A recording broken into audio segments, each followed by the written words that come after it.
Assalamualaikum warahmatullahi wabarakatuh. Pada kesempatan ini saya ingin mengajak bersama-sama untuk berbincang melanjutkan tema seputar manajemen waktu. Sebelum kita bicara tentang bagaimana kiat-kiat untuk kemudian kita mampu memanage atau mengelola waktu yang kita miliki, karena waktu ini penting dan mengelolanya itu adalah sesuatu yang menjadi keniscayaan penting pula, sebagaimana dalam pembahasan kita sebelumnya. Untuk para pemirsa yang belum sempat mengikuti pembahasan sebelumnya bisa menyimak nanti setelah menyimak video ini di video kita yang sebelumnya, di link yang kita tampilkan di sebelah atas ini yang ada simbol ini. Nah, untuk kali ini saya ingin mengajak merenungkan sesuatu yang lebih esensi ya, setelah kita bicara urgensi atau pentingnya mengelola waktu. Apa itu? Kita perlu memahami tabiat waktu itu bagaimana. Apa tabiat waktu, bagaimana tabiat waktu, sehingga nanti kita ketika pada saat membicarakan tentang bagaimana kiatnya ya, bisa menjadi matching, bisa menjadi matching. Nah, para mitra sukses yang dirahmati oleh Allah, pertama, mari kita sadari bahwa waktu itu sifatnya netral, tabiatnya netral. Ya. Kalau saya bilang, jika ya, diumpamakan sebuah tong, maka dia seperti tong kosong waktu itu. Jika kemudian kita isi tong ini dengan ya, bertahap setiap waktu, ya, kita isi dengan misalnya segelas madu, lama kelamaan tong ini akan berisi madu. Jadilah dia tong madu.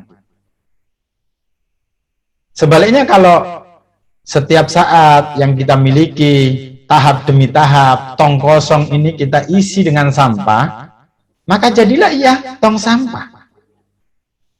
Maka mari kita pahami bahwa sejatinya waktu itu sifatnya netral. Pertama, siapapun memilikinya. Yang kedua, apakah dia menjadi tong madu atau tong sampah, tergantung ya, apa yang akan kita isikan ke dalam tong itu. Waktu kita ini menjadi sesuatu yang istimewa. Itu tergantung pada kita isi dengan apa waktu yang kita miliki. Kalau waktu yang kita miliki ini kita isi dengan hal-hal yang sifatnya madu, hal-hal yang baik, ya, hal-hal yang istimewa, yang berguna, maka jadilah waktu kita ini penuh dengan sesuatu yang berguna dan istimewa.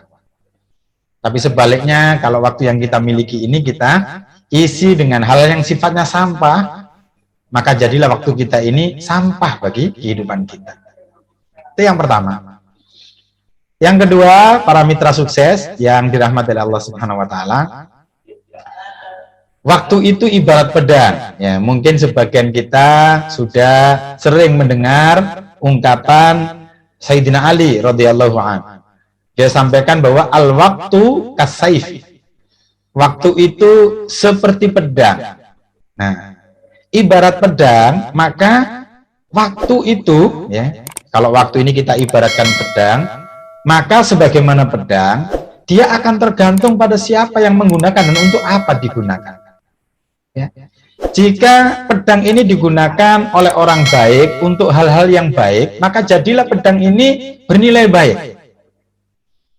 Sebaliknya, ketika pedang ini digunakan oleh orang-orang jahat untuk kegiatan-kegiatan yang jahat dan buruk, maka jadilah pedang ini memiliki nilai yang buruk. Seperti itulah waktu. Ya. Kalau waktu ini digunakan oleh kita orang-orang baik untuk hal-hal yang baik, maka jadilah waktu ini baik. Tapi sebaliknya, ketika kita gunakan waktu yang kita miliki ini, ya, dengan karakter kita sebagai orang-orang yang jahat untuk hal-hal yang jahat, maka jadilah semua waktu yang kita miliki itu adalah kejahatan. Nah, itu yang kedua. Nah, yang ketiga, masih nyambung dengan ungkapan Sayyidina Ali, al-waktu kas-saif, ya, waktu itu seperti pedang. Maka tabiat waktu itu ya seperti pedang. Artinya apa? Dalam menggunakannya perlu keterampilan. Ya. Jika seseorang memiliki kemampuan atau keterampilan menggunakan pedang, maka pedang itu akan menjadi berguna bagi dirinya, melindungi dirinya, bahkan menyelamatkan dirinya. Tapi sebaliknya, ketika seseorang itu tidak mampu memiliki keterampilan menggunakan pedang, maka bukan tidak mungkin pedang itu justru akan mencelakainya, pedang itu akan justru membinasakannya. Seperti itulah waktu. Ketika kita tidak mampu memiliki keterampilan menggunakannya, hati-hati. Kita akan bisa menjadi orang yang celaka karena waktu yang kita miliki. Kita akan bisa menjadi orang yang dalam tanda petik binasa karena kita tidak memiliki keterampilan untuk menggunakannya. Maka tabiat waktu yang seperti ini menuntut kita punya keterampilan menggunakan waktu, dan seperti yang kami sampaikan di awal, ya teman-teman sekalian, bahwa menggunakan waktu itu perlu keterampilan, dan keterampilan menggunakan waktu itu tidak bisa seperti sulapan, tiba-tiba kita bisa terampil begitu saja tanpa ada latihan, tanpa ada pembiasaan, dan seterusnya. Nah, lalu yang keempat, tabiat waktu itu, teman-teman sekalian, mungkin sebagian kita sudah pernah mendengarkan ungkapan atau pertanyaan atau pepatah ya istilahnya ya. Ungkapannya begini, apa yang terpanjang tetapi dia pada saat yang sama juga yang terpendek, ya. Apa sesuatu yang tercepat tapi dia juga pada saat yang sama menjadi sesuatu yang lambat, ya. Nah, kita semua apa juga ya, apa yang kita semua ini umumnya tidak mengindahkan, tetapi setelah itu kita semuanya menyesalinya. Nah, pertanyaan atau ungkapan ini barangkali sebagian kita sudah mendengar atau sering mendengar. Ya. Lalu di ungkapan itu juga misalnya, apa yang sesuatu itu tidak ada yang dapat dilakukan tanpa dia. Dia adalah sesuatu yang menelan segala yang kecil. Dia juga adalah sesuatu yang membangun segala yang besar. Nah, ungkapan ini menggambarkan tabiat waktu. Itulah waktu. Ya. Itulah waktu, teman-teman sekalian. Waktu itu adalah sesuatu yang terpanjang karena ia adalah ukuran keabadian. Kita hidup di dunia dengan waktu. Nanti meninggal, masuk ke alam kubur dengan waktu. Setelah di alam kubur dipindahkan ke alam akhirat, nanti juga dengan waktu. Semua proses kehidupan kita di dunia maupun di akhirat akan bersama dengan waktu. Ya. Jadi waktu itu adalah sesuatu yang terpanjang karena dia adalah ukuran keabadian. Waktu itu adalah yang terpendek. Ya. Sekaligus dia adalah yang terpanjang. Nah, kenapa waktu itu adalah yang terpendek? Karena ya, ketika kita ada di dalam kehidupan dunia kita ini, tidak ada seorang pun ya, yang mempunyai waktu yang cukup untuk menyelesaikan semua tugas dan pekerjaannya dalam kehidupan. Semua kita merasa kekurangan waktu. Tapi anehnya teman-teman sekalian, tidak sedikit di antara kita membuang-buang waktu itu. Membuang-buang waktu itu. Nah, itu karakter yang kelima. Tergambar dalam ungkapan-ungkapan tadi.